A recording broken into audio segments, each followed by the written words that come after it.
In the summer, the refineries beginning, depending on what part of the country you live in, the 1st of March or the middle of March, will go to what they call a summer blend fuels. Summer blend fuels are less expensive or more expensive to produce in the summer than the winter blend fuels. You will get better fuel economy with summer blend fuels. Now when you go into middle of October, end of October, depending on again what part of the country you live in, the refineries will make a what they call a winter blend fuel. It costs less to produce a winter blend fuel. That's why you usually will see this time of the year the fuel prices will drop a little bit, and in the springtime those fuel prices go back up.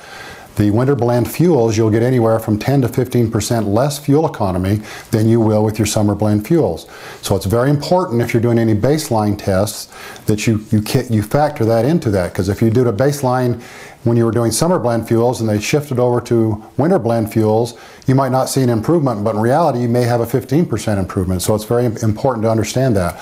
Also, a real factor in cold weather areas is once the refineries make a winter blend fuel, they don't just make one fuel. If the temperatures continue to drop, they continue to adjust the pour points and the lower points of the pressure of the fuel. So if it gets very, very cold, you're going to get a fuel that's going to give you even less fuel economy than the standard winter blend fuel that you would have at the beginning of the winter process.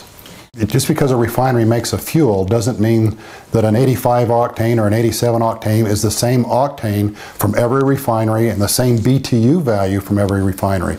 And that's why it's very critical when you're doing tests.